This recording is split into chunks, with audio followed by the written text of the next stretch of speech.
2019 IBPS PO English paper ఇది. So 30 questions ఉన్నాయి. ఒక్కొక్కటి సాల్వ్ చేద్దాం టకటక. ఫస్ట్ క్వశ్చన్ చూడండి. ఇందులో ఈ హైలైట్ చేసిన వర్డ్స్ మనం అవసరమైతే స్విచ్ చేయాలి. ఏఈ కానీ బీసీ కానీ స్విచ్ చేయాలి. సో స్విచ్ చేయాల్సిన అవసరం ఉందో లేదో చూద్దాం. The academician did a commendable job. Article ఉంది, కమెండబుల్ ప్రాబ్లం ఏం లేదు. ఆర్టికల్ కి దానికి ఇష్యూస్ ఏం లేవు. In highlighting the dangers of the so called lethal weapon systems. On the face of it చూడగానే ఏ తప్పులు కనిపించట్లేదు, ఏమీ కనిపించట్లేదు. ఒక్కసారి మీకు ఏమైనా డౌట్ ఉంటే, వెరిఫై చేయాలనిపిస్తే కింద ఉన్న ఆప్షన్స్ వెరిఫై చేసుకోండి. ఏఈ అన్నాడు, the systems did weapon academician అంటామా? తప్పు. అంటే చూస్తే తప్పు కనిపించట్లేదు, ఒకసారి వెరిఫై చేయాలనిపిస్తే చేసేసుకోవడం, అంతే, ఫాస్ట్ గానే అయిపోతుంది. బీసీ చూడండి, డిడ్ ఏ హైలైటింగ్ జాబ్ అంటామా? కమెండబుల్ దా అంటామా? తప్పు. బిఈ చూడండి, did a systems job weapon commendable? No way. AD academician dangers, the dangers did, dangers ఏం చేస్తాయి? No interchange required. వెరిఫికేషన్ కూడా అవసరం లేదు, just in case if you're doubtful.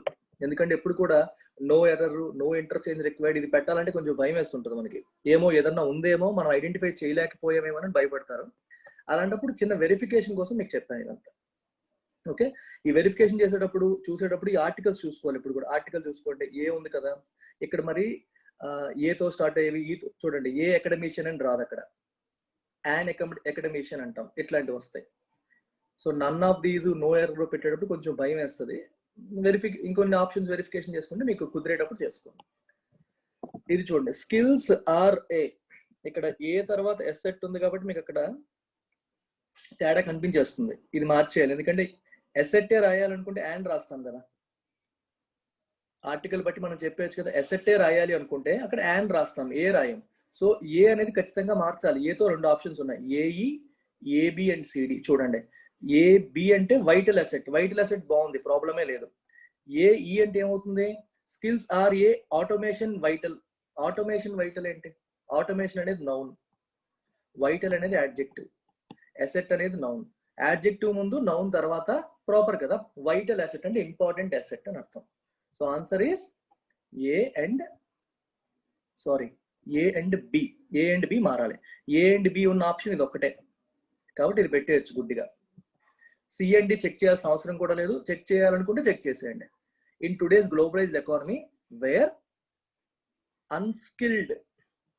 Unskilled jobs, అంటే స్కిల్ ఎక్కువగా అవసరం లేని jobs are under the threat of automation. Okay, AB తెలియకపోయినా సిడి అయినా తెలిసిపోతుంది. సిడి కూడా ఈజీగానే ఉంది. ఎసెట్ వైటల్ కూడా ఈజీయే, సిడి కూడా ఈజీయే. ఎసెట్ ఎందుకు ఈజీ అంటే స్ట్రైట్ ఫార్వర్డ్, ఇక్కడ ఏ ఉంది కదా, ఇది తెలియకపోవడానికి లేదు, బేసిక్ ఎర్రర్. ఏ తర్వాత మనకి ఎసెట్ పెట్టేటప్పుడు యాన్ పెడతాం కదా, ఎసెట్ ఉంటే యాన్ వస్తుంది. ఇక్కడ ఏ వచ్చిందంటేనే పక్కన ఏ ఎసెట్ అనం కదా. సిడి ఈజీయే, ఏబి కూడా ఈజీయే. సో సిడి అండ్ ఏబి రెండు ఈజీయే. So I moving on to the next question. Doubt ఉంటే ఆపండి మధ్యలో. కరప్షన్ ఎంప్లాయీస్ ఫేసింగ్, తేడా కొడుతుంది స్టార్టింగ్ లోనే తేడా కొడుతుంది. కరప్షన్ ఎంప్లాయీస్ అనం కదా, కరప్ట్ ఎంప్లాయీస్ అంటాం. ఎంప్లాయీస్ అనేది noun. Understand the grammar part of it. అంటే మీరు కామన్ సెన్స్ తో కొన్ని తెలుస్తాయి, but I want you to understand the grammar part of it. Employees అనేది నౌన్ కదా, ఎంప్లాయీస్ ముందు వాళ్ళ అవినీతి ఎంప్లాయీస్ అంటే కరప్ట్ ఎంప్లాయీస్ అంటాం. కరప్ట్ అనేది adjective,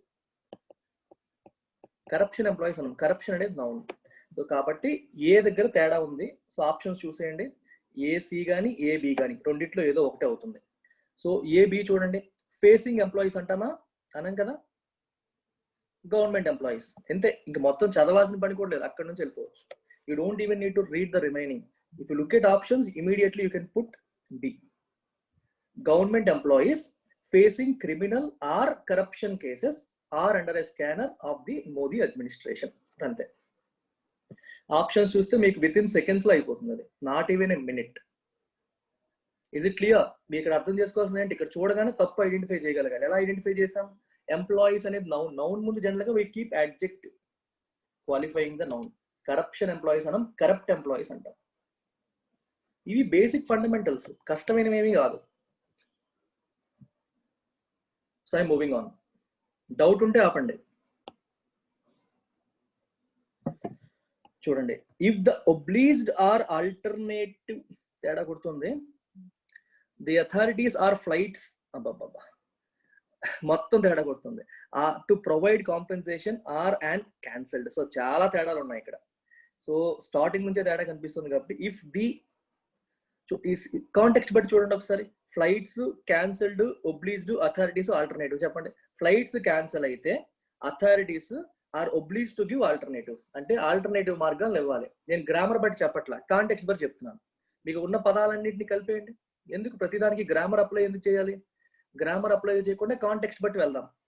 flights cancelled, obliged, alternative, authorities. Flights cancel అయితే అథారిటీస్, అధికారులు, వీళ్ళంతా కూడా మనకి ఆల్టర్నేటివ్ ఇవ్వాలి.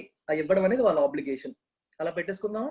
అలా పెట్టుకోవాలంటే if the flights are cancelled అంటే ఫస్ట్ డి రావాలి. ఏ బదులు డి, సింపుల్. ఆల్టర్నేటివ్ బదులు cancelled, simple. So we solved it contextually without looking at grammar or any other thing. అర్థమైందా? అర్థమైతే సే yes. I'll move on.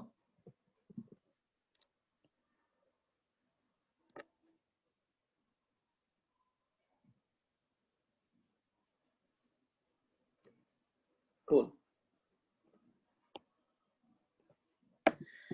The revenue department, తేడా లేదు, has asked customs officials to ensure strict implementation of import on prohibition on import of e-cigarettes. అంతే కదా? Implementation of import అంటాము, implementation of prohibition అంటాం. Strict implementation of prohibition of import of e-cigarette. E-cigarettes యొక్క import మీద prohibition. Contextual గా పెట్టేయచ్చు, DND. Answer B. ఈ-సిగరెట్స్ యొక్క import ని ప్రొహిబిట్ చేయడం, ప్రొహిబిషన్ ని ఇంప్లిమెంట్ చేయాలి, కరెక్ట్ గా స్ట్రిక్ట్ గా ఇంప్లిమెంట్ చేయాలి అని చెప్పి రెవెన్యూ డిపార్ట్మెంట్ కస్టమ్స్ అఫీషియల్స్ ని అడిగింది. అర్థమైందా? ఇంప్లిమెంటేషన్ ఆఫ్ ఇంపోర్ట్ ఏంటి? ప్రొహిబిషన్ ఆన్ ఇంపోర్ట్ ఆఫ్ ఈ సిగరెట్స్. ఓకే, ఇది రీడింగ్ కాంప్రహెన్షన్. ఫస్ట్ చదివేద్దాం, మొత్తం చదివేసి దీన్ని సమ్మరైజ్ చేసుకుంటూ వెళ్ళిపోదాం. చూడండి, నాతో పాటు ఫాలో అయిపోండి. ఏ golden age for western schools in China may be coming to an end in the face of a new government clamp down. Okay, western schools కి చైనాలో మంచి రోజులు ఉండేవి, అవి చివరికి వచ్చేసినట్టుగా కనిపిస్తోంది. In the face of a new government clamp down. Government ఏవో కొన్ని రూల్స్ తీసుకొచ్చినట్టుగా ఉంది, బికాస్ ఆఫ్ విచ్ వాటి మంచి రోజులు అనేవి పోయేలా కనిపిస్తున్నాయి. China has been happy hunting ground for western schools in recent years. Okay, western schools అంటే మనకి యూరోప్ లో ఉన్నవి, యుఎస్ లో ఉన్న స్కూల్స్ కి చైనాలో చాలా బాగుంది వాళ్ళకి. Happy hunting ground. Hunting ground అంటే ఏంటంటే వాళ్ళకి మంచి బిజినెస్ అవుతుంది అక్కడ. As a burgeoning middle class looks to equip their children with the qualifications to get into a Western university as well as the skills to join a global workforce. Burgeoning అంటే బాగా పెరిగిపోతున్నారు. So చైనాలో ఈ middle class వాళ్ళు బాగా పెరుగుతున్నారు. వాళ్ళంతా కూడా వాళ్ళ పిల్లల్ని మంచి మంచి క్వాలిఫికేషన్స్ రావాలి, మంచి మంచి స్కిల్స్ రావాలి. ఎందుకు? Global work force, international companies లో వాళ్ళ పిల్లలు పని చేయాలని కోరుకుంటున్న పేరెంట్స్ బాగా పెరుగుతున్నారు, మిడిల్ క్లాస్ పేరెంట్స్. సో కాబట్టి ఇంటర్నేషనల్ స్కూల్స్ లో జాయిన్ చేస్తే వాళ్ళకి స్కిల్స్ బాగుంటాయి, క్వాలిఫికేషన్స్ బాగుంటాయి అని చెప్పి వాళ్ళు ఫీల్ అవుతున్నారు. ఈ కారణాల వల్ల ఇంటర్నేషనల్ స్కూల్స్ లో అడ్మిషన్స్ బాగా ప్రాబబ్లీ పెరిగి ఉండవచ్చు. అందుకే దాన్ని గోల్డెన్ ఏజ్ అన్నారు, బంగారు యుగం అన్నట్టు. ఆ రోజులు ఇప్పుడు మారిపోతున్నాయి, గవర్నమెంట్ ఏదో రూల్ మార్చినట్టుగా ఉంది. The last 5 years has seen a 64% increase in the number of students enrolled in international schools in China, which now account for 3,72,000 children in 857 schools. 64% పెరిగిందంట లాస్ట్ 5 years లో number of schools enrolled in international schools in China. International schools in China చాలా బాగా పెరిగింది అని చెప్పాను already. అందుకే కదా golden age అయింది. చాలా ఎక్కువ మంది చైనీస్ పేరెంట్స్ వాళ్ళ పిల్లల్ని ఇంటర్నేషనల్ స్కూల్స్ లో జాయిన్ చేస్తున్నారు. But from next year schools will have to select their students via a lottery rather than being able to pick and choose from among the applicants. నీకు apply చేసిన వాళ్ళలో ఇంటర్వ్యూలు చేసి అందులో తెలివైన పిల్లలు ఎవరు, వీక్ పిల్లలు ఎవరు అని చెప్పి నువ్వు చేయకుండా లాటరీలో, అప్లికెంట్స్ లో లాటరీ వేసేసి తీసుకోవాలి, సెలెక్ట్ చేసుకోవాలి స్టూడెంట్స్ నెక్స్ట్ ఇయర్ నుంచి. ఎందుకు ఈ రూల్ తెచ్చారు? The crackdown has been prompted by. ఈ రూల్ తేవడానికి కారణం ఏమై ఉంటుందంటే హ్యాస్ బీన్ ప్రాంప్టెడ్ బై. దాని కారణం ఏంటి? ఏది ప్రాంప్ట్ చేసింది ఇది చేయడం కోసం? By fears that foreign owned schools are poaching the brightest children. ఇప్పుడు అప్లికేషన్ పెట్టిన వాళ్ళందరూ తెలివైన పిల్లలందరూ ఇంటర్నేషనల్ స్కూల్స్ లోకి వెళ్ళిపోయేటట్టు, ఇంటర్నేషనల్ స్కూల్స్ లోకి వెళ్ళిపోతే వాళ్ళు అక్కడ నుంచి ఆ క్వాలిఫికేషన్ తో ప్రాబబ్లీ గ్లోబల్ వర్క్ ఫోర్స్ లో జాయిన్ అయిపోతే చైనాకి వీళ్ళు ఉపయోగం లేకుండా అయిపోతుంది, బ్రెయిన్ డ్రైన్ అయిపోవచ్చు. ఆ సెన్స్ గవర్నమెంట్ ఫీల్ అయినట్టుగా ఉంది. అందుకని ఈ రూల్ తీసుకొచ్చింది, మీరు స్టూడెంట్స్ ని లాటరీ ద్వారా ఎంచుకోవాలి అని. According to Richard Gaskell, director of international education analyst ISC research, ఆయన చెప్పిన దాని ప్రకారం the move follows changes introduce last year requiring international schools to teach Chinese curriculum alongside other national programs. Okay, last year inko rule తీసుకొచ్చారు ఏంటి, Chinese curriculum కూడా మీరు teach చేయాలి అని చెప్పి. there is a backlash against the rapid increase in international schools in China. Backlash అంటే కొంచెం దానికి వ్యతిరేకత, నిరసన అనే సెన్స్ లో వస్తుంది, నెగటివ్ సెన్స్ లో వస్తుంది. where it's perceived that they have been simply creaming off the best students. Perception ఏంటి, బెస్ట్ స్టూడెంట్స్ అందరూ వీళ్ళు లాగేసుకుంటున్నారు అనే ఒక పర్సెప్షన్ బిల్డ్ అయిపోయింది, అనే భావన బిల్డ్ అయిపోయింది. ఈ ఇంటర్నేషనల్ స్కూల్స్ బాగా పెరిగిపోతున్నాయి చైనాలో, వీళ్ళు తెలివైన పిల్లలందరినీ లాగేసుకుంటున్నారు, వీళ్ళు అక్కడ చదువుకుని ఇంటర్నేషనల్ వర్క్ ఫోర్స్ లోకి వెళ్ళిపోతారు, చైనాలో ఉండరు అనే భావన పెరిగిపోతుంది. International schools should put expansion plans on hold until full effect of changes becomes apparent next spring. He told the headmasters and headmistress conference of leading fee-paying schools in the UK. Okay, ఆయన ఏమంటున్నాడు, international schools ఏమైనా expansion చేయాలి, చైనాలో కూడా కొత్త బ్రాంచ్లు open చేయాలనే ఆలోచనలు ఉంటే వాటిని హోల్డ్ లో పెట్టుకోండి. ఎప్పటి వరకు? Until the full effect of the changes becomes apparent next spring. ఈ గవర్నమెంట్ తీసుకొచ్చిన కొత్త రూల్స్ అన్ని కూడా బయటికి కనిపించేంత వరకు, బయటికి అపరెంట్ అయ్యేంత వరకు, దాని ఎఫెక్ట్ ఎలా ఉంటుందో మనకు తెలియదు. సో వెయిట్, అంతవరకు హోల్డ్ చేయండి, ఎక్స్పాండ్ చేయొద్దు. He told the headmasters and headmistresses conference of leading fee-paying schools in the UK. Next season వరకు వెయిట్ చేయండి అంటున్నాడు.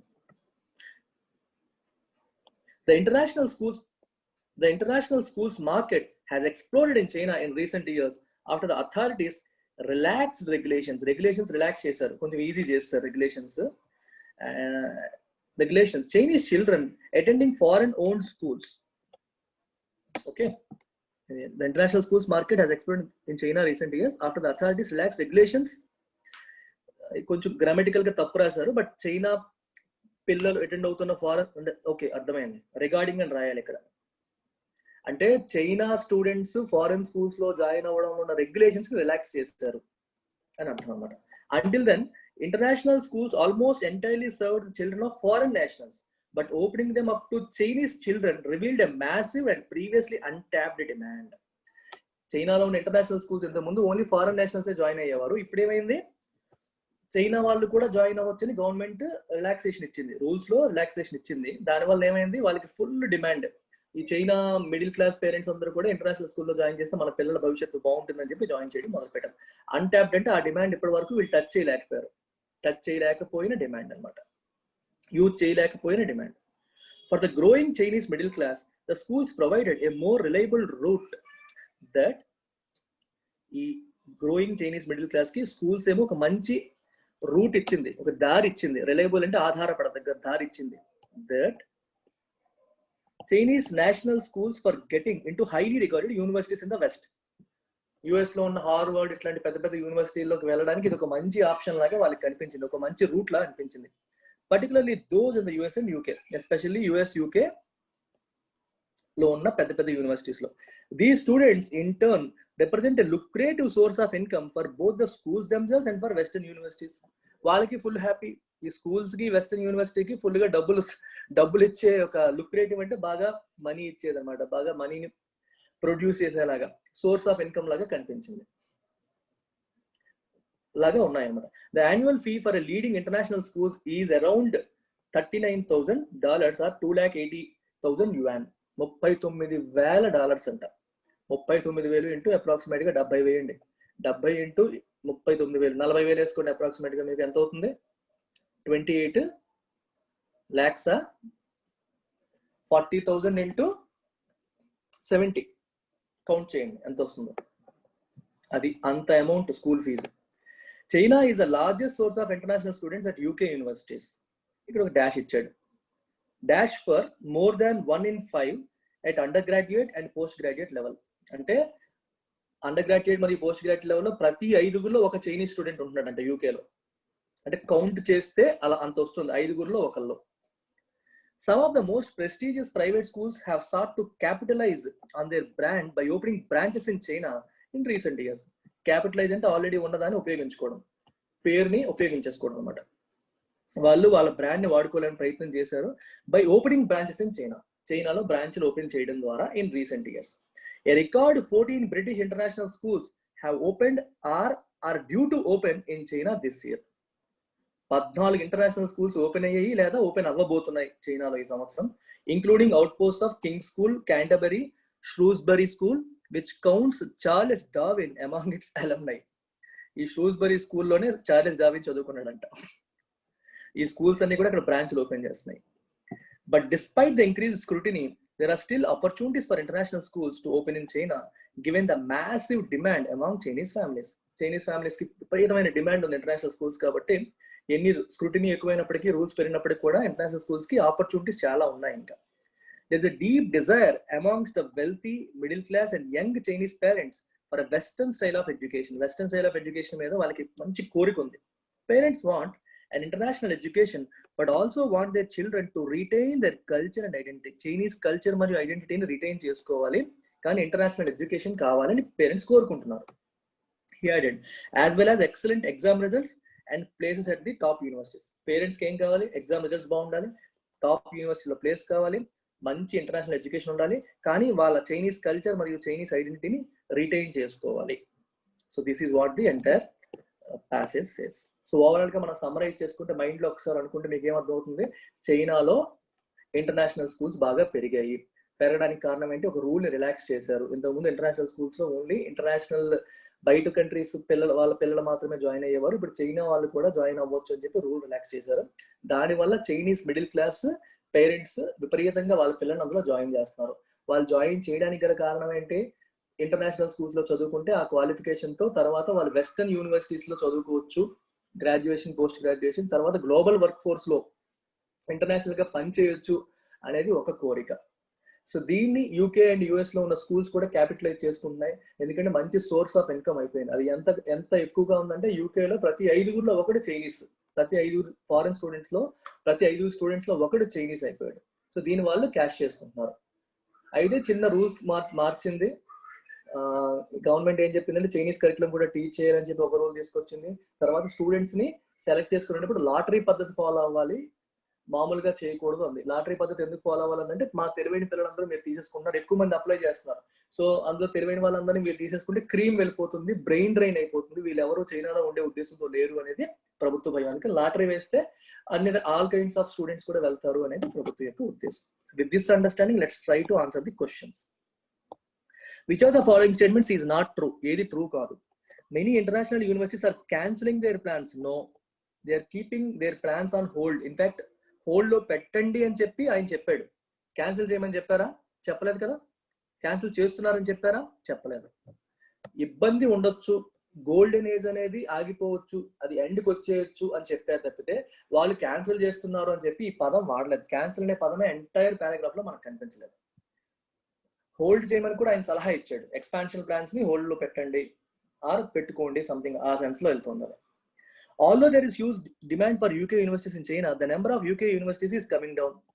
ఎక్కడైనా చెప్పారా యూనివర్సిటీస్ పెరిగాయని తగ్గాయని చెప్పారా? యాక్చువల్గా పెరిగాయనే చెప్తున్నారు, తగ్గాయని ఎవరు చెప్పట్లేదు. Parents want their children to be more incline towards western education for stronger work force instead of retaining their culture and identity. ఇది చెప్పారా? నో. ఏం చెప్పారు పేరెంట్స్? స్ట్రాంగర్ వర్క్ ఫోర్స్ ఉండాలి, కల్చర్ అండ్ ఐడెంటిటీ కూడా మెయింటైన్ చేయాలి అన్నారు. Chinese culture and identity maintain చేస్తూ వెళ్ళాలన్నారు. సో అన్ని తప్పులే, ఏ, బి అండ్ సి 3 కూడా తప్పే. మనకి అండర్స్టాండింగ్ క్లియర్గా ఉంటే ఏ క్వశ్చన్ కూడా మనం ఆలోచించకుండా పెట్టేస్తాం, టకటక పెట్టేయచ్చు, ఫాస్ట్గా పెట్టేయచ్చు. Can I move on? అర్థమైందా? కల్చర్ అండ్ ఐడెంటిటీ రిటైన్ చేయాలని చెప్పారు, ఇక్కడ ఇన్స్టెడ్ ఆఫ్ అన్నాడు. సో ఇది తప్పు. క్యాన్సిల్ అనే పదమే మనం వాడలేదు, ఇక్కడ వాడేశారు. యూనివర్సిటీస్ తగ్గుతున్నాయనే పదం ఎక్కడ వాడలేదు, పెరుగుతున్నాయి అనేది మనం చూసాం, లేదా హోల్డ్ అనే పదం విన్నాం. తగ్గిపోతున్నాయి, క్యాన్సిల్ చేశారనే పదాలు మనం వినలేదు. So I'm moving on. Is it clear, everyone? Say yes.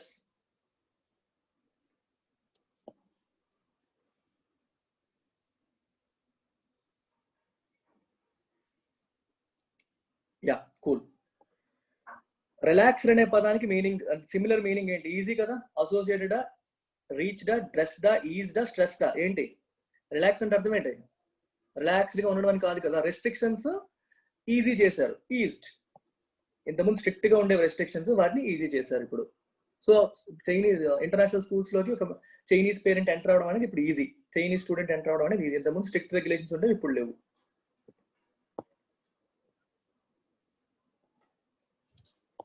Which of the following can fit in, అక్కడ మీకు ప్యాసేజ్ ఇచ్చిన డాష్ లో ఏది ఫిట్ అవుతుంది? మీకు అక్కడ ఏం చెప్పారు? 1 in 5 స్టూడెంట్స్ లో ఒకడు చైనీస్ అవుతున్నాడు అని చెప్పాడు. డాష్ ఫర్ అన్నాడు. ఏమొస్తుంది అక్కడ? Accounting for. అకౌంటింగ్ ఫర్ అంటే లెక్క, ప్రతి 5గురిలో ఒకరు. ఇంటర్ట్వైనింగ్, బ్రీఫింగ్ అనేవి రావు అక్కడ. అకౌంటింగ్ ఫర్ అంటే అమౌంటింగ్ టు ఆ సెన్స్ లో మీకు వస్తుంది. Accounting for.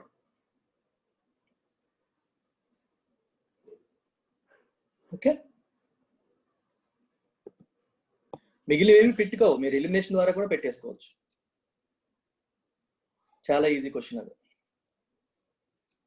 నెక్స్ట్ క్వశ్చన్కి వెళ్దాం.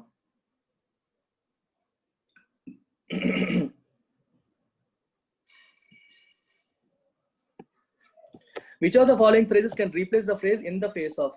ఇన్ ద ఫేస్ ఆఫ్ అంటే అర్థం ఏంటి? As given in the passage. ఒకసారి మీకు డౌట్ ఉంటే ఒకసారి ప్యాసేజ్ చూసేసి కాంటెక్స్ట్ బట్టి దాని మీనింగ్ ఏంటో గెస్ చేద్దాం, మీకు తెలియకపోతే. ఇక్కడ చూడండి, a golden age for western schools in China may be coming to an end. Western schools కున్న గోల్డెన్ ఏజ్, ఒక స్వర్ణ యుగం లాంటిది ఎండ్కి వచ్చేస్తుంది అన్నాడు. ఆ తర్వాత ఏమి ఇచ్చాడు చూడండి, న్యూ గవర్నమెంట్ క్లాంప్ డౌన్. ఇప్పుడు దీనికి ఈ న్యూ గవర్నమెంట్ క్లాంప్ డౌన్ అనేది ఏంటి? కారణమే కదా, బికాస్ ఆఫ్ ఫిట్ అవుతుంది కదా అక్కడ. గవర్నమెంట్ క్లాంప్ డౌన్ అంటే అర్థం ఏంటి? క్లాంప్ డౌన్ అంటే తొక్కేయడం, నొక్కేయడం, ఒక రూల్, కొత్త రూల్ తీసుకురావడం, రెస్ట్రిక్షన్ తీసుకురావడం అనే మీనింగ్ అనమాట. సో ఏది మనకి ఫిట్ అవుతుంది అక్కడ? Because of. కాంటెక్చువల్ గా చూసుకోవాలి, కాంటెక్చువల్ గా చూస్తే మనకి అర్థమైపోతుంది. మనకి మీకు మామూలుగా తెలిసినా పర్లేదు, తెలియకపోయినా కాంటెక్చువల్ గా మీరు పెట్టేయచ్చు.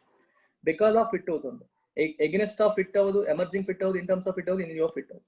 ఇన్ లిeu ఆఫ్ అంటే ఇన్స్టెడ్ ఆఫ్ అనే సెన్స్ వస్తుంది అక్కడ. అర్థమైంది అందరికీ ఇది? బికాస్ ఆఫ్ అంటే రీజన్ వస్తుంది తర్వాత. గోల్డెన్ ఏజ్ అనేది ఎండ్ అవుతుంది ఎందుకు? గవర్నమెంట్ క్లాంప్ డౌన్ వల్ల. Because of it's fitting. What are the probable reasons for adoption of new rules by the Chinese government regarding coming of Western schools? ఎందుకు ఈ western schools విషయంలో కొత్త rules తీసుకొచ్చింది China? Answer చూడకండి, answer చూడకుండా చెప్పండి. Use your chat box. Answer చూడకుండా చెప్పండి, ఎందుకు కొత్త రూల్స్ తీసుకొస్తుంది?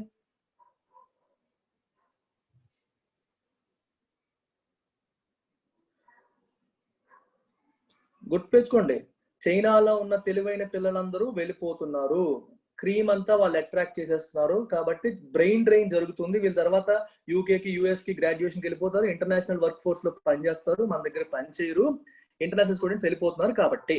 అంతే కదా, ఆన్సర్ ఆప్షన్స్ చూడకుండా కూడా మీరు పెట్టచ్చు. సరిపోయిందా? Most of the international schools only pick intelligent students, వాళ్ళని మాత్రమే తీసుకుంటున్నారు కాబట్టి. మీరు అంటే ప్యాసేజ్ కరెక్ట్ గా అర్థమైపోతే మీకు ఏం పెద్ద టైం పట్టదు.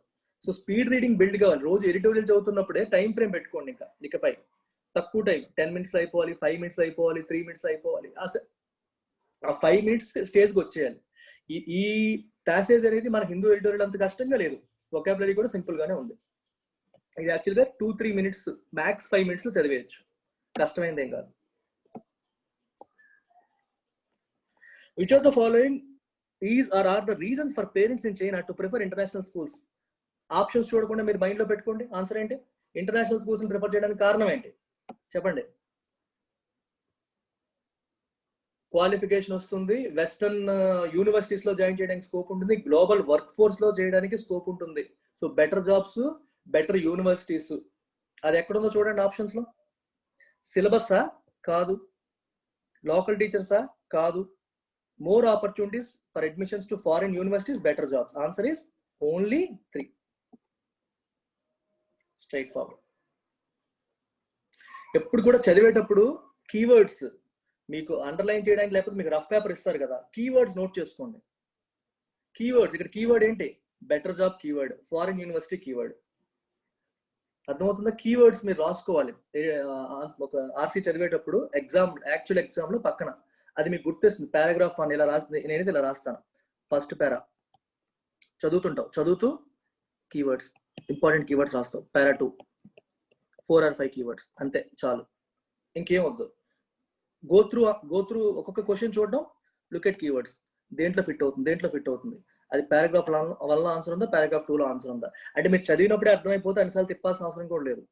పోనీ అర్థం కాకపోయినా, అర్థమైనా ఒకసారి వెరిఫికేషన్ కోసమని వెంటనే మీరు ఎక్కడ చూడాలో తెలిసిపోతుంది. So keywords are very important. అవి మైండ్లోకి వెళ్ళిపోతే మీరు ఆటోమేటిక్గా ఈజీగా ఆన్సర్ పెట్టేస్తారు. Q12 క్వశ్చన్ 12 చూడండి. ద మినిస్టర్ వాజ్, అయిపోయింది, ఆర్సీ అయిపోయింది, నార్మల్ క్వశ్చన్స్ ఇవి. The minister was dash by the authorities for not paying taxes. ఇక్కడ నాట్ అనేది keyword.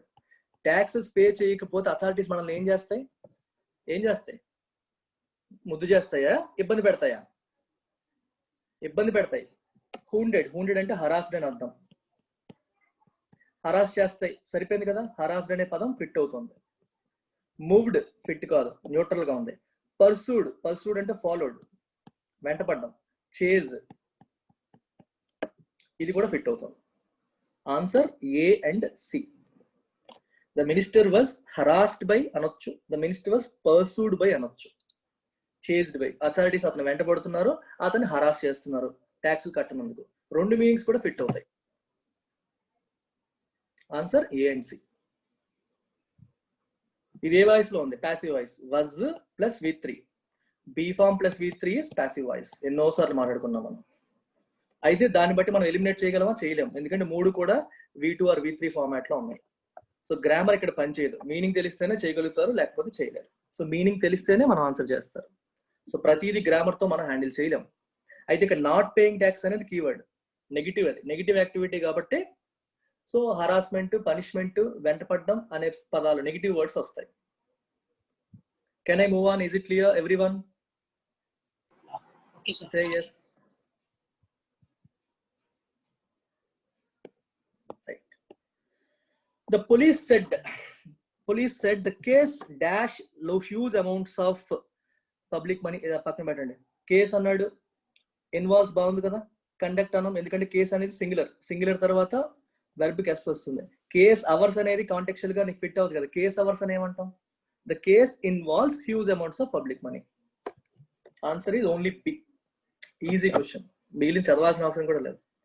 Case hours, huge amounts, context method fit కావట్లేదు కదా మీకు. కామన్ సెన్స్ మనకు చెప్పేస్తుంది కరెక్ట్ కాదు. కేస్ కండక్టా, case involves. Case involves contextual గాను చెప్పొచ్చు, గ్రామటికల్ గాను చెప్పొచ్చు. గ్రామర్ పరంగా ఎలా చెప్పాం? This is third person singular. Okay. ఇంకా గ్రామర్ చెప్పాలని ఇక్కడ సెడ్ అన్నాడు, ఇది పాస్ట్ టెన్స్, మళ్ళీ ప్రెజెంట్ టెన్స్, అది వేరే తలకాయ నొప్పి. మరి అది మనం ఇక్కడ ఎర్రర్ స్పాటింగ్ ప్రాబ్లం కాదు కాబట్టి మనం అవన్నీ చూడకూడదు. ఇచ్చిన ఆప్షన్స్ లో కూడా వేరే మార్గాలు లేవు, మనకి ఉన్న వాటిలోనే వెళ్ళాలి. Can I move on? Exactly, ఫ్లోలో వచ్చేయాలి. ఇది ఇంట్రెస్టింగ్ క్వశ్చన్ చూడండి, ఇది మీరు ఆన్సర్ చేయడానికి ట్రై చేయండి, నేను వెయిట్ చేస్తాను. The farmer finds it difficult to find buyers to sell their fresh organic produce.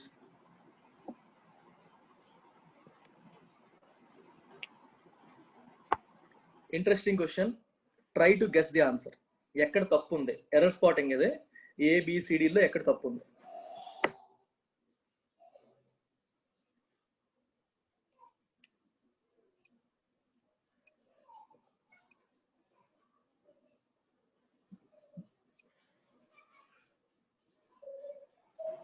C. Preetham says C.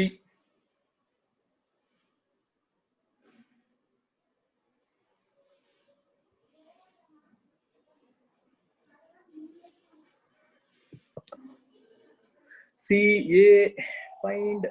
Okay. Different people are saying different answers. The actual answer is no error. Cool. ఒక్కొక్కరు ఒక్కొక్క error పెట్టారు కదా. చూడండి, అభిషేక్ వీళ్ళంతా products అంటున్నారు. Produce is a proper noun. Produce అనేది noun గాను వాడతారు, వెర్బ్ గాను వాడతారు. ఇది నౌన్ గాను వాడచ్చు. ఫ్రెష్ ఆర్గానిక్ ప్రొడ్యూస్ అంటే చూడండి, ది ఫార్మర్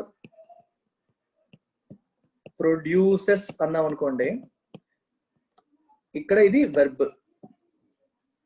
ద ప్రొడ్యూస్ అన్నాం అనుకోండి, హ్యాస్ బీన్ సోల్డ్ అంటే అమ్మబడింది. ఇక్కడ నౌన్. ప్రొనౌన్సియేషన్ లో మార్పు వస్తుంది. ఇది ప్రొడ్యూస్, ఇది ప్రాడ్యూస్. ప్రాడ్యూస్ అంటారు. ప్రాడ్యూస్ అనేది noun.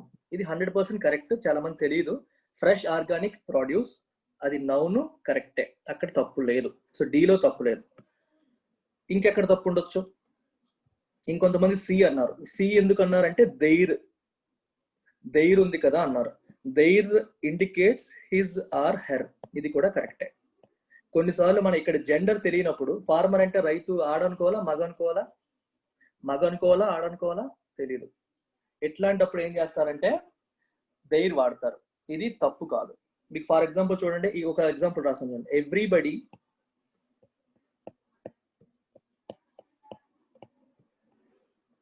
Should mind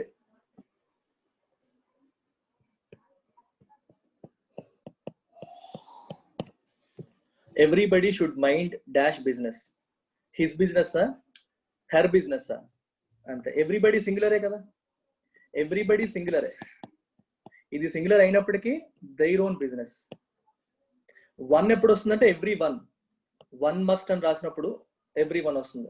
one must mind అని రాసాం అనుకోండి, వన్స్ బిజినెస్. అభిషేక్ అర్థమైందా?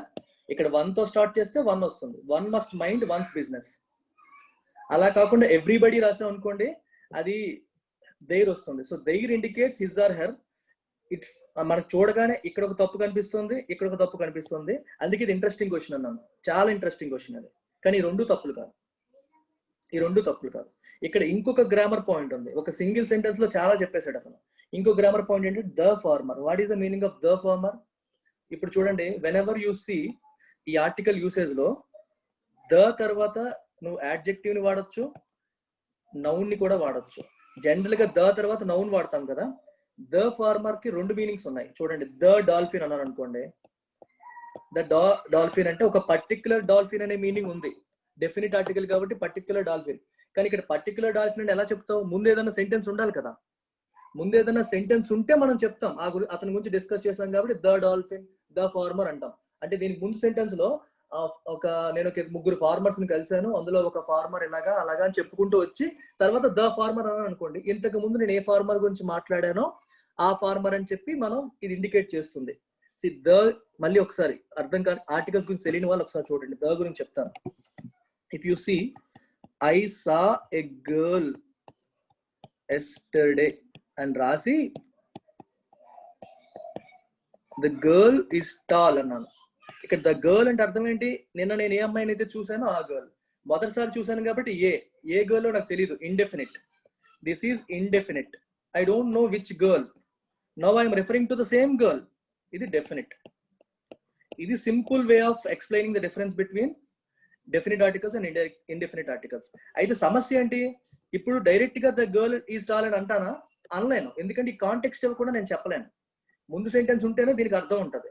ఇప్పుడున్న సెంటెన్స్ లో ముందు ఫార్మర్స్ గురించి ఏ ఇంట్రడక్షన్ లేదు, ఏమి రాయలేదు. డైరెక్ట్ గా ద ఫార్మర్ రాశారు. సో ఇక్కడ ద ఫార్మర్ ఎలా అర్థం చేసుకోవాలంటే it indicates the community of farmers. అది ఫార్మర్స్ అందరినీ ఇండికేట్ చేస్తుంది. జనరిక్ గా ఫార్మర్స్ అందరినీ ఇండికేట్ చేస్తుంది అని మనం అర్థం చేసుకోవాలి. ఇప్పుడు ఇక్కడ రెండు రకాలు చూడండి. అలాగే ఇంకోటి ఉంటుంది, whenever you see the rich.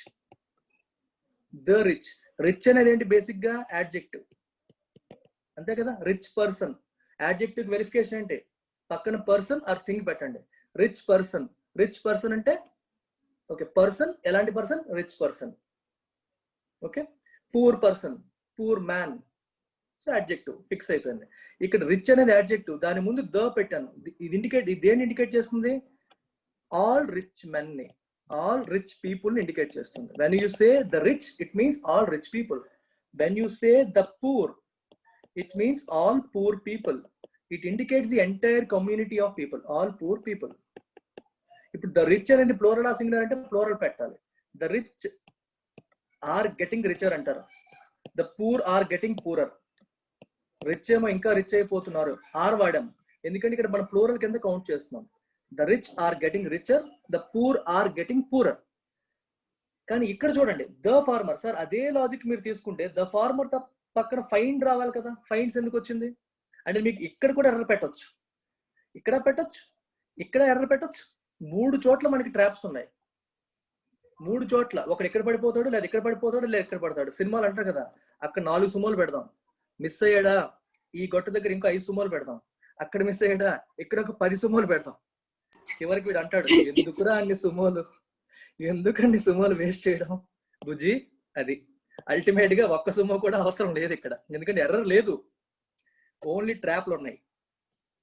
ఇక్కడ చూడండి, ద ఫార్మర్ అనేది, ఫార్మర్ అనేది మామూలుగా ఫార్మర్ అనేది నౌనా యాడ్జెక్టివా? ఫార్మర్ అనేది నౌనే కదా. నౌన్ ముందు ద పెడితే ప్లూరల్ అవ్వదు, సింగులరే అవుతుంది. ఇప్పుడు కూడా it indicates the community of people. The farmer అంటే సరే ఫార్మర్ కమ్యూనిటీని ఇండికేట్ చేస్తుంది, కానీ అది నౌన్ అయినప్పుడు సింగులర్ కింద తీసుకోవాలి, యాడ్జెక్టివ్ అయినప్పుడు ప్లూరల్ కింద తీసుకోవాలి. The doctor singular, the poor plural. 2 కేసులు కూడా జనరిక్ కేసులే. డైరెక్ట్ గా ద డాక్టర్ అని రాసినప్పుడు జనరిక్ కేసే, డాక్టర్ కమ్యూనిటీ గురించి మాట్లాడుతున్నాం జనరల్ గా. కానీ ద డాక్టర్ అన్నప్పుడు సింగులర్ అవుతుంది. Doctor it self is a noun. Noun ముందు పెడితే సింగులర్ గా తీసుకుంటారు, యాడ్జెక్టివ్ ముందు పెడితే ప్లూరల్ గా తీసుకుంటారు. అందుకని ద ఫార్మర్ ఫైండ్స్ అనేది కూడా కరెక్టే, సింగులర్ గా తీసుకుంటాం. The farmer finds it difficult to find buyers to sell their fresh organic produce. Beautiful question. ఎట్లాంటి క్వశ్చన్స్ పెడితే అద్భుతంగా ఉంటుంది. Answer no error. Moving on. Can I?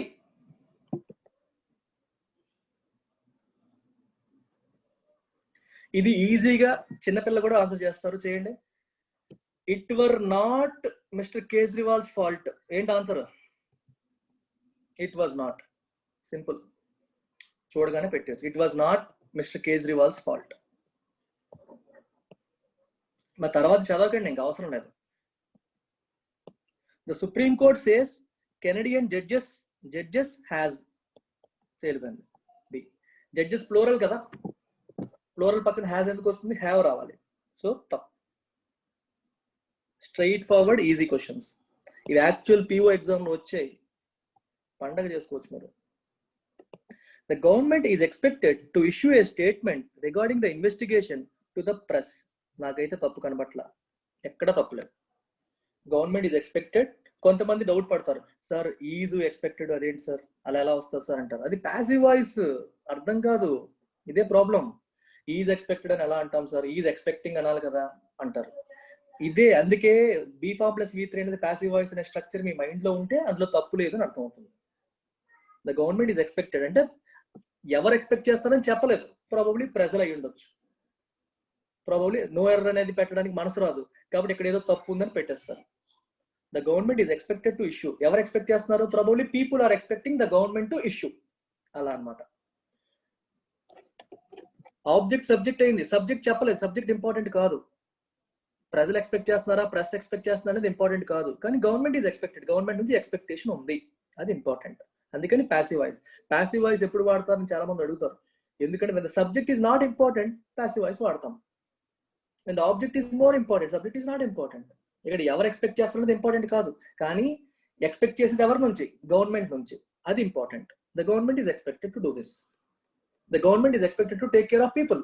మళ్ళీ చెప్పాలా ఎవరు ఎక్స్పెక్ట్ చేస్తారని చెప్పాలా? అక్కర్లేదు. Everybody expects. Everyone expects the government to take care of people. అక్కర్లేదు. The government is expected to take care of people. సరిపోతుంది. ప్యాసివ్ వాయిస్ ఎలా ఐడెంటిఫై? నాగలక్ష్మి, నేను రామాయణం అంతా విన్నాక రాముడికి సీత ఏమవుతుంది అన్నట్టు B4+V3 ప్యాసివ్ వాయిస్ అని ఇప్పుడు 10-15 సార్లు చెప్పాను. మళ్ళీ ప్యాసివ్ వాయిస్ ఎలా ఐడెంటిఫై చేయాలి అంటున్నాం. B4 అంటే ఏంటి? Is, am, are, was, were, be, been, being. ఈ 8 మనం బీ ఫార్మ్స్ అంటాం. V3 అంటే మనకి పాస్ట్ పార్టిసిపల్. ఈజ్ ఎక్స్పెక్టెడ్ అంతే. The company Maruti Suzuki has been producing 10 million units since it was established in 1982. ఇది ఇంట్రెస్టింగ్ క్వశ్చన్. ఆన్సర్ ఏంటి? Grammatical గా పెద్ద తప్పు లేదు అనిపిస్తుంది, కానీ మీనింగ్ పరంగా తప్పు కనిపిస్తుంది. ఎక్కడ తప్పు ఉంది? ఇక్కడ హ్యాస్ ప్రొడ్యూస్డ్ అనాలి, హ్యాస్ బీన్ ప్రొడ్యూస్డ్ అనకూడదు. రీజన్ ఏంటో ఆలోచించండి ఒకసారి. Since it was established, okay 1982 నుండి ఇది బాగానే ఉంది. ఇప్పటి నుండి ఈ రోజు వరకు మనకి ప్రెజెంట్ పర్ఫెక్ట్ కంటిన్యూస్ టెన్స్ ఎప్పుడు వాడతాం? గతంలో ఎప్పుడో ప్రారంభమయ్యి ఈ రోజుకి జరుగుతుండే, గతంలో ప్రారంభమయ్యి ఈ రోజుకి జరుగుతూ ఉంటే దాన్ని ప్రెజెంట్ పర్ఫెక్ట్ కంటిన్యూస్ టెన్స్ లో వాడతామని చెప్తాం. కానీ సమస్య ఏంటి ఇక్కడ? సెంటెన్స్ అర్థం చేసుకోవడానికి ట్రై చేయండి. Has been producing 10 million units అన్నాడు అంటే అర్థం ఏంటి? 10 million అంటే అర్థం ఏంటి? 1 crore. 1 crore units ప్రొడ్యూస్ చేస్తూ ఉంది అంటామా? 1 crore units ప్రొడ్యూస్ చేసింది అంటామా? ప్రొడ్యూస్ చేసింది, ఫినిష్ టాస్క్. అప్పటి నుంచి ఇప్పటి వరకు ప్రాబబ్లీ ఇన్ని యూనిట్స్ ప్రొడ్యూస్ చేసేసింది, అందుకని ఫినిష్ టాస్క్ కాబట్టి ప్రెజెంట్ పర్ఫెక్ట్. ఇలా కాకుండా హ్యాస్ బీన్ ప్రొడ్యూసింగ్ ఇలా పెట్టొచ్చు, 1000 cars every month అని రాశారు అనుకోండి, తప్పు ఉందా ఇందులో? అప్పటి నుంచి ఇప్పటి వరకు ప్రతి నెల 1000 కార్లు ప్రొడ్యూస్ చేస్తూ వస్తుంది, తప్పులేదు. అప్పుడు హ్యాస్ బీన్ ఉంచొచ్చు. కానీ 10 million cars అన్నాడు, పక్కన పీరియడ్ రాయలేదు, ఒక నెలలోనా 2 నెలలా అని రాయలేదు. అంటే అర్థం ఏంటి? అప్పటి నుంచి అంటే అప్పటి నుంచి ఇప్పటి వరకు ఇన్ని ప్రొడ్యూస్ చేసింది అంటాం, అప్పటి నుంచి ఇప్పటి వరకు ప్రొడ్యూస్ చేస్తూ ఉందని ఎలా అంటాం? నెలకి ఇన్ని, లేదా సంవత్సరానికి ఇన్ని ప్రొడ్యూస్ చేస్తుందని చెప్తాం, లేదా మొత్తంగా ఇన్ని చేసింది ఇప్పటి వరకు అని చెప్తాం. అర్థమైందా? అందుకని ఈ కాంటెక్స్చువల్ సెన్స్ రావాలి. ఓన్లీ గ్రామటికల్ సెన్స్ చూస్తే మీకు తప్పు అవుతుంది. సార్ చెప్పారు ప్రజెంట్ పర్ఫెక్ట్ కంటిన్యూస్ అన్నప్పుడు ఒక లాంగ్ పీరియడ్ కనిపించాలి, పలానా టైం నుండి అని చెప్పాలి అని రూల్ అని చెప్పాను నేను. డ్యూరేషన్ కనిపించాలని 1992 నుంచి అని చెప్పారు కదా, సరిపోతుంది కదా, డ్యూరేషన్ ఉంది కదా. So present perfect tense continuous tense grammatical గా కరెక్టే, కానీ కాంటెక్చువల్ గా మీనింగ్ తప్పిపోతుంది. అందుకే it is again an interesting question. Answer is B. Clear? Tenses పక్కగా రావాలి 100%. చాలా డీటెయిల్డ్ గా చెప్పాను. అందుకే మన కామన్ సెన్స్ పక్కకు తోసేయకూడదు. అందుకే నేను ఎడిటోరియల్ ఎక్కువ చదవడానికి కారణం ఏంటంటే you build that sense build అవుతుంది. ఓన్లీ రూల్స్ బట్టి వెళ్తే తప్పులు వస్తాయి. అండర్ నో సర్కమ్స్టాన్సెస్, ఇది క్లాస్ లో చెప్పినయే. You would be allowed to, answer ఇక్కడే ఉంది. Under no circumstances negative adverb ఏమొస్తుంది ఇక్కడ? Subject verb inversion. Would you be allowed, hardly, scarcely, no sooner, ఇట్లాంటివి వచ్చినప్పుడు ఏం చేస్తాం? సబ్జెక్ట్ వర్బ్ ని ఇన్వర్ట్ చేయాలి. యూ వుడ్ అంటే సబ్జెక్ట్ ముందు వెర్బ్ తర్వాత, ఇక్కడ వెర్బ్ ముందు సబ్జెక్ట్ తర్వాత వస్తుంది. నేను సబ్జెక్ట్ ఇన్వర్షన్ క్లాస్ చాలా నీట్ గా చెప్పాను. Go through all the instances, ఏ సందర్భాల్లో వస్తుందో కూడా నేను చెప్పాను. ప్రతి గ్రామర్ క్లాస్ కూడా మీరు బాగా ఫాలో అయితే తప్పులు పెట్టరు. ఇది గ్రామర్ క్లాస్ లో డైరెక్ట్ క్వశ్చన్, అది ఈజీగా మీరు పెట్టవచ్చు. Answer B. మరి నెక్స్ట్ చదవక్కర్లా, ఎక్కడ తేడా కొడితే అక్కడ ఆగిపోవడమే బండి. రూల్ ఏంటి, రీజన్ ఏంటి చూసేయడమే. Clear? Can I move on? ఇది చెప్పండి సార్ అని ఇప్పుడు అడగండి. మీరు చదివి ఉండాలి, ఎగ్జామ్కి వెళ్ళేటప్పుడు చదివి తెలిసి ఉండాలి రూల్. ఓకే, ఇట్లాంటివి చెప్పాను, ఎగ్జాంపుల్స్ ఇచ్చాను చూడండి. ఇక్కడ no sooner than, hardly, scarcely, ఇట్లాంటి కేసెస్ లో మనకి వస్తుంది. ఇంకా కేసెస్ ఉన్నాయి, ఆ కేసెస్ అన్ని కూడా నేను మీరు ఒకసారి చూడాలంటే you can go through that video in our app. మన యాప్ లో ఆల్రెడీ ఉంటుంది, చూడండి. ఇది కూడా అంతే, రీప్లేస్మెంట్ ఏమైనా చెయ్యాలా? ఆల్దో ఆఫ్ ద ప్రైజ్ చూడగానే పెట్టేయచ్చు. ఆల్దో ఆఫ్ అంటామా, ఇన్స్పైట్ ఆఫ్ అంటాం, అంతేనా? జనరల్ గా ఇన్స్పైట్ ఆఫ్ అంటాం. ఇన్స్పైట్ ఆఫ్ లేకపోతే డిస్పైట్ అంటాం. ఇన్స్పైట్ ఆఫ్ బదులు డిస్పైట్. ఆన్సర్ చూడకుండానే స్ట్రైక్ అవుతాయి. డిస్పైట్ ద ప్రైజ్ అంటే అర్థం ఏంటి? పొగిడినప్పటికీ, పొగిడినప్పటికీ. ఇంతే. ఇదే సెంటెన్స్ ఆల్దోతో రాయాలంటే ఆల్దో హీ వాజ్ ప్రైజ్డ్ అని రాయాలి. Although he was praised mister Trump. Although prize కాదు ప్రీతం, ఆల్దో ప్రైజ్డ్ అంటే అర్థం ఏంటి? మీనింగ్ రాదు. ఇక్కడ ట్రంప్ కదా, ట్రంప్ ఈ మెక్లీన్ అನ್ನು ట్రంప్ ని పొగుడుతున్నాడు. అయినా సరే ట్రంప్ ఎప్పుడు అతన్ని నామినేట్ చేయలేదు. సో అందుకని ట్రంప్ సబ్జెక్ట్ గా తీసుకున్నాం కాబట్టి ట్రంప్ పొగడబడుతున్నాడు, పొగడట్లేదు. Although he was praised mister Trump అని రాస్తాం. ఆల్దోతోనే రాయాలంటే ఇలా రాయాలి, లేదా ఇన్స్పైట్ ఆఫ్ ద ప్రైజ్, లేదా despite the praise. Answer despite the praise. Despite.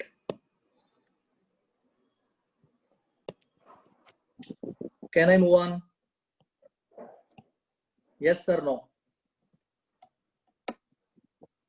if your subject is built on sound fundamentals, English paper lo 27 to 30, this is what you should target.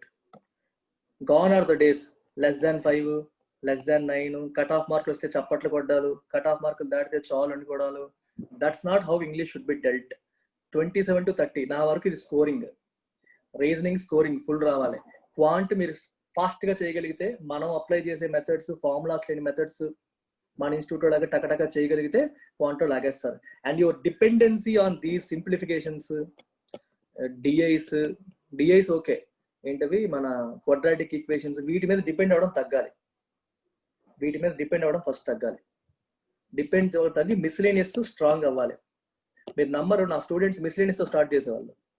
Test పెడితే ఏం రా అంటే ఎందుకో sir నాకు ఇదే కంఫర్టబుల్గా ఉంది అనేవాళ్ళు. చాలా మంది అలాగే. ప్రశాంత్ ఉంటాడు నా స్టూడెంట్, అటు మిస్లేనియస్ చేసేవాడు, ఎక్కువ ఇవి చేసేవాడు కాదు. సో మిస్లేనియస్ చాలా స్ట్రాంగ్ గా ఉండాలి మీరు, ఎందుకంటే ఇవే మీకు మెయిన్స్ లో హెల్ప్ చేస్తాయి. మిస్లేనియస్ అంటే రెగ్యులర్ టాపిక్స్ అన్ని కూడా.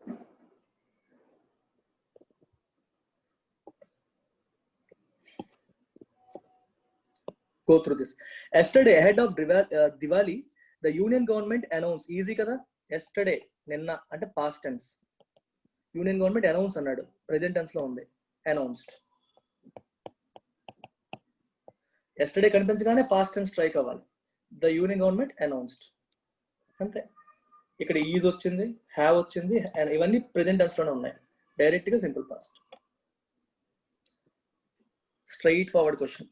పెద్ద కష్టంగా ఎవరమ్మా ఈజీగానే ఇస్తారు, మీరు మ్యాక్సిమం లాగేయాలి స్కోర్.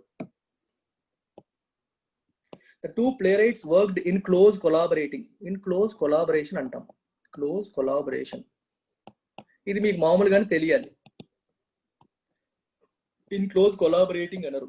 In close association. మీకు గుర్తురాలేదు అనుకోండి ఇలాగా. In close association అంటాం. In close associating అనరు. Okay? In close collaboration. In close association. In close relation. In close relating అంటామా, close relation అంటామా?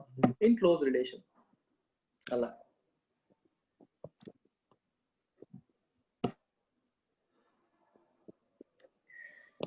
If UK will, direct question from if clause. If UK will, ఇలా ఎప్పుడైనా వస్తుందా?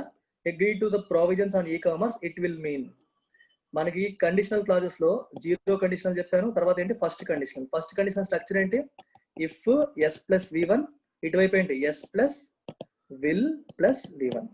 ఇదేమో simple future, ఇదేమో simple present. Simple present structure లో ఉండాలి, ఇటువైపు సింపుల్ ఫ్యూచర్ స్ట్రక్చర్ లో ఉండాలి. ఇట్ విల్ మీన్ అన్నాడు, ఇది సింపుల్ ఫ్యూచర్ లో ఉంది. ఇది ఎందులో ఉండాలి? సింపుల్ ప్రెజెంట్ లో ఉండాలి. సింపుల్ ప్రెజెంట్ స్ట్రక్చర్ ఏంటి? Subject plus v1. ఇక్కడ ఏముంది? విల్ ఉంది, విల్ ఉండకూడదు. ఇఫ్ యూకే, యూకే అనేది ఏంటి? థర్డ్ పర్సన్ సింగులర్ కాబట్టి అగ్రీస్ టు. ఏ కాదు, టు బి. ఎందుకు? యూకే థర్డ్ పర్సన్ సింగులర్ కాబట్టి అగ్రీ రాదు, అగ్రీస్ వస్తుంది. వెర్బ్కి ఎస్ చేరుతుంది. లక్ష్మి, అర్థమైందా? ఇది దీని అర్థం. Straight forward. ఇవన్నీ మనం గ్రామర్ క్లాసెస్ లో స్ట్రైట్ ఫార్వర్డ్ అవి మీకు అర్థమైతే వెంటనే పెట్టేయగలిగేవి అన్నమాట. US Customs and Border Protection said this week that arrests at the US-Mexico border said అన్నాడు. Past tense. Border fall. Arrests fall fell. Fell. Felled ఉండదు, ఫాల్డ్ కాదు. ఫెల్. ఫాల్, ఫెల్, ఫాలెన్. ఫాల్, ఫెల్, fall, ఫెల్. Tense బట్టి లాగేయచ్చు, పెద్ద కష్టం కాదు. ఇది స్ట్రైట్ ఫార్వర్డ్. ఫాల్డ్ అనేది మీకు ట్రాప్. చిన్నప్పుడు నేర్చుకోవాలి ఇవన్నీ. ఫాల్డ్ అనేది ట్రాప్. ఓకే, ఇది ఈజీయే, చూడండి. ఫర్ డెకేడ్స్, క్లోజ్ టెస్ట్ ఇది చూద్దాం. For decades there has been evidence that classroom techniques designed to get students to dash in their learning process produces better educational outcomes at virtually all levels. Okay, దీనిపోయి మీరు answers చూడకుండా చెప్పగలరా? గత కొన్ని సంవత్సరాలుగా, 10 సంవత్సరాలుగా, కొద్ది సంవత్సరాలుగా there has been evidence that classroom techniques designed to get students to dash in the learning process. Learning process లో స్టూడెంట్స్ ని ఏం చేయాలి, ఏం చేస్తే బెటర్ అవుట్కమ్స్ వస్తాయి? మీరు కామన్ సెన్స్ చెప్పొచ్చు. లెర్నింగ్ ప్రాసెస్ లో స్టూడెంట్స్ ఏం చేయాలి? ఇన్వాల్వ్ చేయాలి. ఇన్వాల్వ్ చేయాలి, ప్రాసెస్ లో ఏం చేయాలి, ఇన్వాల్వ్ చేయాలి, పార్టిసిపేట్ అయ్యేలా చేయాలి, రైట్? అలా చేయడం వల్ల బెటర్ అవుట్కమ్స్ వస్తాయి అట్ ఆల్ లెవెల్స్. ఒకసారి చూసేద్దాం ఆప్షన్స్. ఇగో ఇచ్చాడు ఆప్షన్స్. ఇవి ఏం పెడతారు? పార్టిసిపేట్ ఉంది, మీరు అడిగిన ఆప్షన్ కరెక్ట్ గా ఉంది, పార్టిసిపేట్ అనేది క్లియర్ గా ఉంది. ఓకే, గ్రామర్ పరంగా తీసుకున్న డెడ్లీ పెట్టాం కదా, 2 వచ్చింది. 2 తర్వాత ఏమొస్తుంది? 2 తర్వాత ఏమొస్తుంది? 2 డాష్ అన్నాడు. ఇక్కడ మనకి 2 తర్వాత 2 డెడ్లీ అంటామా, 2 ఇన్క్యూరబుల్ అంటామా? ఎలిమినేషన్ చూడండి ఎంత బాగా వెళ్ళిపోతుందో. To take, to look, to participate. To take అంటామా, to look, to participate. In the learning process లో చూడాలా, పట్టుకోవాలా, తీసుకోవాలా, పార్టిసిపేట్ చేయాలా? పార్టిసిపేట్ చేయాలి, స్ట్రైట్ ఫార్వర్డ్. ప్రతిది కూడా యాంటిసిపేట్ చేయండి. అక్కడ ఏమొస్తుంది యాంటిసిపేట్ చేయండి. Anticipation is very important. Sachin Tendulkar అంత గొప్ప బ్యాట్స్మెన్ ఎందుకు అయ్యాడు? He anticipates what the bowler is going to do. ఏ బాల్ వేస్తాడో వాళ్ళ రిథమ్ చూసి, వాళ్ళ యాక్షన్ చూసి, వాళ్ళ బాడీ లాంగ్వేజ్ చూసి, హ్యాండ్ పొజిషన్ చూసి గొప్ప గొప్ప బ్యాట్స్మెన్ అందరూ కూడా యాంటిసిపేట్ చేయగలుగుతారు. దానికి తగ్గట్టుగా వాళ్ళు షాట్ రెడీ చేసుకుంటారు. సో ఈ కాంటెక్స్ట్ చూసి మీరు యాంటిసిపేట్ చేయాలి ఏమొస్తుంది అనేది. And new Harvard study suggest it may be important to let students know it. స్టూడెంట్స్కి ఆ విషయం తెలియజెప్పాలి. అంటే పార్టిసిపేట్ చేస్తే మీరు బాగా ఇంప్రూవ్ అవుతారు అన్న విషయం స్టూడెంట్స్కి చెప్పాలి అంటున్నారు. స్టూడెంట్స్కి చెప్పాలని ఎందుకంటారు ఆలోచించండి ఒకసారి. అంటే స్టూడెంట్లు దాని యొక్క ఇంపార్టెన్స్ తెలుసుకోవట్లేదు, అందుకనే కదా వాళ్ళకి దాని ఇంపార్టెన్స్ చెప్పాలి అంటారు. The study shows that though students felt as if they learned more through these lectures. ఏ లెక్చర్స్? వర్చువల్ ఎందుకు వచ్చింది Pritam? Why are you getting into virtual? ఇక్కడ objective is not to look at virtual versus physical. అది ఎందుకు వస్తుంది మీకు? Context ఏంటి ఇక్కడ? ఇన్వాల్వ్ చేయడం ట్రెడిషనల్. మోటివేషనల్ ఎందుకు అబ్బా అభిషేక్? మోటివేషనల్ ఎందుకు ఎక్కడెక్కడికో వెళ్ళిపోతారు. ట్రెడిషనల్ లెర్నింగ్ అంటే టీచర్ క్లాసులు చెప్పడం, పిల్లలు వినడం. ఇన్వాల్వ్ చేయడం అంటే యాక్టివ్ లెర్నింగ్. మీకు ప్రాజెక్టులు ఇచ్చి మిమ్మల్ని ఇన్వాల్వ్ చేసి మీతో యాక్టివిటీస్ చేయించి నేర్పించడం. ఇన్వాల్వ్ చేసేది activity based learning, traditional learning. So ఇక్కడ ఒక పర్టికులర్ కైండ్ ఆఫ్ లెక్చర్స్ ద్వారా ఎక్కువ నేర్చుకుంటున్నట్టు వాళ్ళకి అనిపించినప్పటికీ they actually learned more when taking part in classrooms that employed so-called active learning strategies. వాళ్ళు ఏమనుకుంటారు జనరల్గా? వాళ్ళు ఏమనుకుంటారు? ట్రెడిషనల్ లెర్నింగ్ లోనే బాగా నేర్చుకుంటాం అనుకుంటారు. వాళ్ళ ఫీలింగ్ అది. అయినప్పటికీ క్లాస్ రూమ్ లో యాక్టివ్ లెర్నింగ్ స్ట్రాటజీస్ లో పార్టిసిపేట్ చేసి క్లాస్ రూమ్ లో ఇన్వాల్వ్ అయిన వాళ్ళు దే లెర్న్డ్ మోర్. ఇప్పుడు ఇక్కడ రెండో పార్ట్ ఏం రాశాడు? Taking part in class rooms అన్నాడు. ఇక్కడ ఏం రావాలి? రెగ్యులర్ లెర్నింగ్ మెథడ్ అని రావాలి. రెగ్యులర్ కి మీనింగ్ ఏంటి? ట్రెడిషనల్ అట్లాంటిది రావాలి. 26 చూడండి. అన్యూజువల్, డ్యూరేషన్, ఇంటాలరబుల్, మిరియా, ట్రెడిషనల్. ఏది ట్రెడిషనల్? అన్యూజువల్ అంటామా? కాదు. డ్యూరేషన్ అనేది నౌన్, ఫిట్ కాదు. ఇంటాలరబుల్ నౌన్, యాడ్జెక్టివ్, ఫిట్ అవుతుంది. ఇంటాలరబుల్ లెక్చర్స్ అంటామా ఎప్పుడైనా సరే? కాదు కదా. మిరియాడ్ అంటే రకరకాలని, ఇది కూడా ఫిట్ అవ్వదు. ట్రెడిషనల్ లెక్చర్స్ లో ఎక్కువ నేర్చుకున్నట్టు వాళ్ళు ఫీల్ అవుతున్నప్పటికీ వాళ్ళు యాక్టివ్గా ఇన్వాల్వ్ అయిన వాటిలోనే వాళ్ళు ఎక్కువ నేర్చుకుంటున్నారు అని చెప్పి ఆయన అంటున్నాడు. Not that difficult, you can pick it up easily. ఎక్కడెక్కడికో వెళ్ళిపోకండి, స్టే ఇన్ ద కాంటెక్స్ట్. ఒక స్టోరీలోకి వెళ్తున్నప్పుడు అందులోకి వెళ్ళాలి, ఎక్కడెక్కడికో వెళ్ళిపోకూడదు. ఈ పారాగ్రాఫ్ కి మారిపోయాడు ప్రీతం. ఇక్కడేమో యాక్టివ్ లెర్నింగ్, ట్రెడిషనల్ లెర్నింగ్ ఇలా మాట్లాడుతున్నా, ఇక్కడేమో వర్చువల్కి వెళ్ళిపోయాడు. ఇప్పుడు వర్చువల్ ఎందుకు వచ్చింది కాంటెక్స్ట్ లోకి? అది రాకూడదు. Lead author Louis Deslauriers, the director of science teaching and learning and senior physics preceptor, knew that the students would learn more from active learning. Active learning ద్వారా ఎక్కువ నేర్చుకుంటారు. But many students and faculty remained hesitant to switch to it. మిగిలిన faculty మరియు students ఏమో దానికి ఇష్టపడాల, అంటే hesitate అవుతున్నారు ఈ యాక్టివ్ లెర్నింగ్ మోడ్ లోకి వెళ్ళడానికి. Often students seemed genuinely to prefer smooth as silk traditional lectures. Smooth as silk అంటే అర్థం ఏంటంటే స్మూత్ గా, ఎక్కడ అడ్డంకి లేకుండా. ట్రెడిషనల్ లెక్చర్లో ఏముంటుంది? టీచర్ చెప్తూ ఉంటాడు, పిల్లోడు వింటూ ఉంటాడు, ఎక్కడ బ్రేక్ ఉండదు, అలా వెళ్తుంది. యాక్టివ్ లెర్నింగ్ లో ఒకటి చెప్పడం, వాళ్ళకి టాస్క్ ఇవ్వడం, అది అవ్వడం, తర్వాత మళ్ళీ ఇంకోటి చెప్పడం, మళ్ళీ టాస్క్ ఇవ్వడం, స్టూడెంట్స్ ఇన్వాల్వ్మెంట్, ఫ్లో అనేది నీకు నార్మల్ గా ఉండదు. సో స్టూడెంట్స్ అందరూ కూడా ఈ స్మూత్ గా ఎందుకు మధ్యలో యాక్టివిటీలు ఇవన్నీ ఫీల్ అవుతూ ఉంటారు. ఆయన ఏమన్నాడు? We wanted to take them at their word. Okay, మీరు చెప్పిందే తీసుకుందాం అనుకుందాం. Perhaps they actually felt like they learned more from lectures they did from this. అంటే అర్థం ఏంటి? వాళ్ళు ఏం ఫీల్ అవుతున్నారు? నార్మల్ లెక్చర్స్ నుంచి వాళ్ళు ఎక్కువగా నేర్చుకున్నామని ఫీల్ అవుతున్నారు. Than they did from dash learning. ఇక్కడ ఏం రావాలి? యాక్టివ్ లెర్నింగా? యా 27. ఏముంది? ఎంత స్ట్రైట్ ఫార్వర్డ్. మీరు అందరూ పెట్టేశారు ఆన్సర్. మనం ఆప్షన్స్ చూసామో చూడలేదు, కానీ ఆన్సర్ వచ్చిందా రాలేదా? It's not difficult. కాంటెక్స్ట్ మీరు ఎక్కేస్తే మీకు అర్థమైపోతే ఆన్సర్స్ మీకు వచ్చేస్తాయి, యాంటిసిపేషన్ వస్తుంది. అర్థమైందే? ట్రెడిషనల్ లెక్చర్స్ నుంచి కాకుండా than they did from active learning నుంచి కాకుండా ట్రెడిషనల్ లెక్చర్స్ లో ఎక్కువ నేర్చుకున్నట్టు వాళ్ళు ఫీల్ అవుతుంటారు. ఎందుకు? అవి smooth as silk lectures, flow బాగుంటుంది, బాగా ఇంప్రెస్ అవుతారు, ఈ బ్రేకులు రావు అనే సెన్స్. కొత్త సిస్టమ్ ఎప్పుడు మనం యాక్సెప్ట్ చేయం కదా. కొత్త సిస్టమ్ ఎప్పుడు వచ్చినా సరే అందులో మనం తప్పులు ఎంచడానికే ట్రై చేస్తూ ఉంటారు. The question of whether students perceptions of their learning dash with how well they are actually learning. ఇక్కడ మీరు చెప్పేయచ్చు, లెర్నింగ్ వాళ్ళు అనుకుంటున్న లెర్నింగ్ ఇది, యాక్చువల్ లెర్నింగ్ ఇది, ఇది నిజంగా వాళ్ళు నేర్చుకున్నది. పర్సెప్షన్ అంటే వాళ్ళు అనుకుంటుంది, మేము నేర్చుకున్నాం అనుకుంటోంది ఇది. ఇక్కడ ఏం రావాలి? ఏం రావాలి? కంపారిజన్ కనిపిస్తుందా మీకు? Are you seeing comparison there? Exactly. So comparison సంబంధించిన పదాలు ఏమైనా ఉన్నాయేమో చూడండి 28లో. The question of whether students perceptions of their learning, మీరు ఏదైతే నేర్చుకున్నామని మీరు అనుకుంటున్నారో dash with how well they are actually learning, నిజంగా వాళ్ళు ఎంత బాగా నేర్చుకుంటున్నారు, డాష్ విత్ అన్నాడు. సో 28లో అలాంటి పదం ఏముంది? మీరే చెప్పండి, నేను చెప్పను.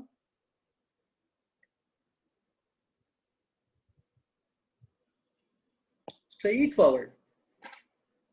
హార్మనీ నౌన్ కాబట్టి తీసేస్తాం, 4 వర్బ్స్ ఉన్నాయి, మ్యాచ్, అంతేనా? అంటే కాంటెక్స్ట్ లోకి దూరిపోతే మీకు ఏది కష్టం కాదు, matches with. So let's move to 29. Very good. Next చూడండి. Is particularly more important. ఈయన అన్నాడు, because while students eventually see the value of active learning initially it can feel dash. చూడండి, వెరీ వెరీ ఇంపార్టెంట్. గ్రామటికల్ గా మనం పెట్టచ్చు. ఆయన అంటాడు, because while students eventually see the value of active learning. Very good Anudeep. Active learning యొక్క వాల్యూని వాళ్ళు final గా చూస్తారు, ఈవెన్చువల్లీ చివరిగా చూస్తారు. ఇక్కడ వైల్ అనే పదం వాడాడు. వైల్ అనేది కూడా కాంట్రాస్ట్ ఇండికేట్ చేస్తుంది. మీకు కాంట్రాస్ట్ ఇండికేటర్స్ దీని గురించి చెప్పాను. While is also a contrast indicator. అంటే ఫైనల్ గా వాళ్ళు నేర్చుకుంటారు, దాని వాల్యూ చూస్తారు. ఇది పాజిటివ్ సెంటెన్స్. దాని ముందు ఏమై ఉండాలి? నెగిటివ్ సెంటెన్స్ అయి ఉండాలి. Initial it can feel negative. అంటే ఫైనల్ గా యాక్టివ్ లెర్నింగ్ అనేది మంచిదని వాళ్ళు తెలుసుకున్నప్పటికీ ఇనీషియల్ గా అది చిరాగ్గా ఉండొచ్చు, డిఫికల్ట్ అనిపించవచ్చు, నచ్చకపోవచ్చు. You should pick a negative word here. Can we go to 29? ఈ వైల్ నుంచి మీరు ఐడెంటిఫై చేసేయచ్చు, కాంటెక్స్ట్ నుంచి కూడా ఐడెంటిఫై చేసేయచ్చు. సో 29కి వెళ్ళి మీరే ఆన్సర్ చెప్పండి, నేను చెప్పాను. What is answer?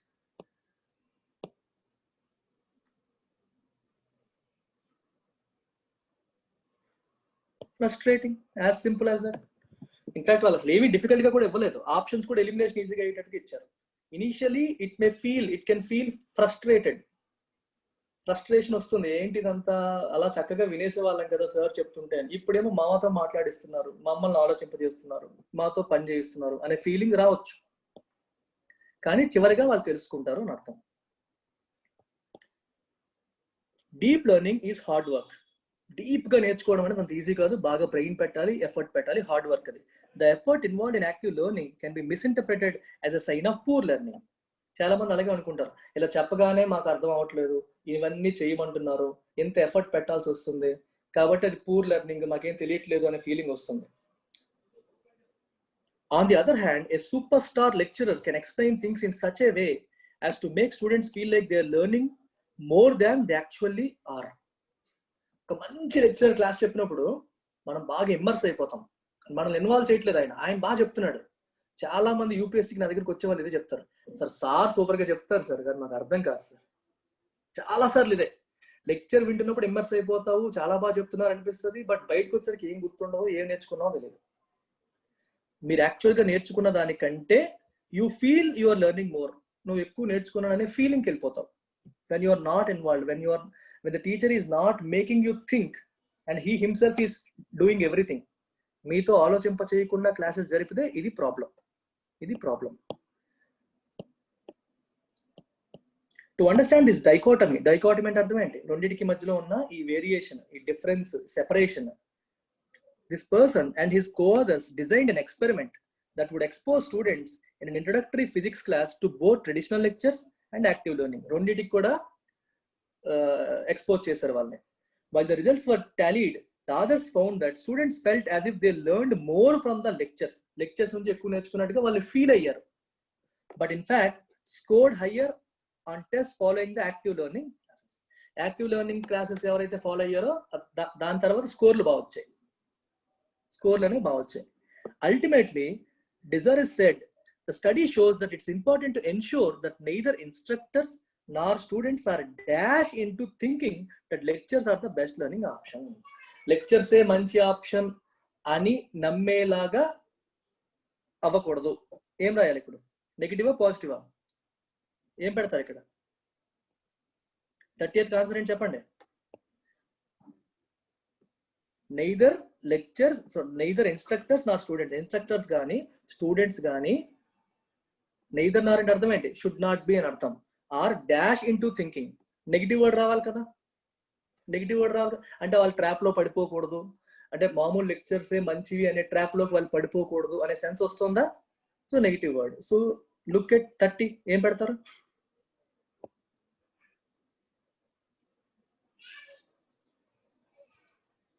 What is your answer?